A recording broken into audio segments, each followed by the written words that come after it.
आवासीय प्रगति के लिए हमको जमीन ढूंढना पड़ेगा, मास्टर प्लान बनाना पड़ेगा।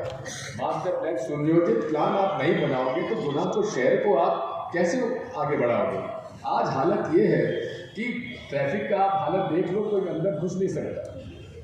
आपके नए नए एरियाज डेवलप करना पड़ेगा, मार्केट प्लेसेस तैयार करना पड़ेगा, और किसी प्रकार हम छोटे छोटे उद्योगों को आगे बढ़ाना चाहते हैं।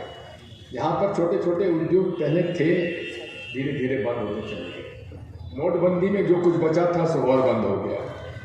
आज गुना एक कृषि के मामले में एक अच्छा उत्पादक क्षेत्र बनता चला जा रहा है।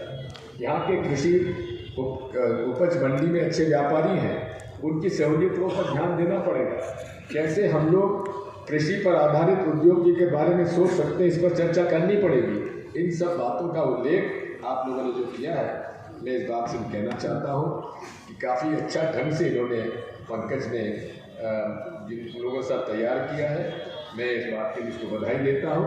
इस लड़के में सोच है कैसे गुना शहर को सुंदर और बनाया जा सकता है, इस पर भी कल्पना करता है। ऐसी बातों को हम लोगों को उसको ज़्यादा देना चाहिए। और मैं आपको दावे के साथ कह सकता हूँ, पिछले 1 साल से मैं पूरे मध्य प्रदेश में घूम रहा हूँ। मुझे पार्टी ने 66 ऐसी सीटों पर जाने के लिए कहा था जहाँ हम लोग निरंतर चुनाव हारते चले जा रहे हैं। पूरे प्रदेश का मैंने दौरा किया है। आचार संहिता के पहले लोग डरे हुए थे, खुलकर सामने नहीं आ रहे थे, लेकिन आचार संहिता के आने के बाद एकदम से असंतोष की बाढ़ सरीकी आई है, लहर आई है पूरे प्रदेश में, और भारतीय जनता पार्टी हराने का जनता ने संकल्प ले लिया। कई जगह से मेरे पास शिकायतें आती हैं, जनता के लोग शिकायत करते हैं जो राजनीति में नहीं है कि साहब जनता कांग्रेस को जिताना चाह रही है, कांग्रेस ही सुस्त क्यों। अब ये मेरे लिए बड़ा एक कठिन सवाल है, का उत्तर मैं क्या दूं।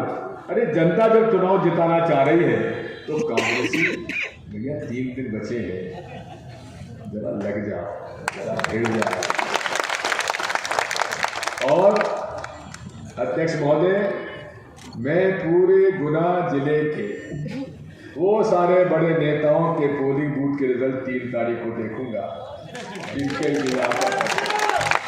ये नहीं होता कि हम नेता बहुत बड़े हैं लेकिन मोहल्ले में हम लोग अपने चुनाव नहीं जीता, ऐसा नहीं होता। इसको हमें मानना पड़ेगा कि आज हमारे साथ जनता है, घोटालों की सूची हमारे पास है, हमारे पास बेहद अच्छा चुनाव घोषणा पत्र है जिसकी नकल भाजपा कर रही है। ये भी अजीब बात है। लाडली बहना की याद शिवराज सिंह चौहान को चुनाव के 4 महीने पहले आई, तब तक आप सो क्यों रहे थे। हालात ये है कि लाडली बहना की योजना कर्नाटक में लागू हमने घोषणा की, हिमाचल में की, जिन्होंने उन्होंने स्वीकार कर लिया। हमने कहा 2600 रुपये में गेहूँ खरीदेंगे, जिन्होंने कहा 2700 में खरीदेंगे। हमने कहा 1,500 देंगे, उनका 2,500। ये तो नकल, जिसमें नकल की जाती है उसमें नकल करने में भी अकल की आवश्यकता है, जो भाजपा में नहीं है।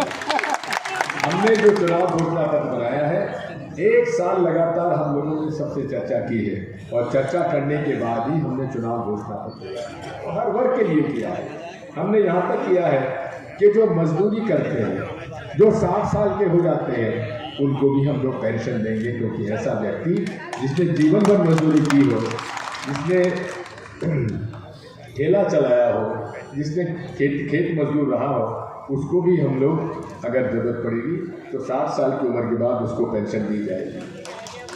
हम माल हो और मजदूर हो, जो भी हो, इस तरह की अनेक योजना है जिसके बारे में हम लोग उल्लेख नहीं कर पा रहे हैं। मैं ये भी बताना चाहता हूँ कि आपके बिजली का बिल 1 रुपया यूनिट के हिसाब से, जहाँ 100 यूनिट है वो मुफ्त में दी जाएगी, और उसके बाद 1 रुपया यूनिट हम आपको देंगे। जो बिल आपके पास 1,500 2,000 रुपये आ रहे हैं, आपके मुश्किल से 100-150 रुपये दिया है। और एक बात बहुत सारे लोगों को जानकारी नहीं है, जिसको हम उल्लेख करना है, बहुत महत्वपूर्ण घोषणा है, जिसका हर घर को उसको फायदा मिलेगा।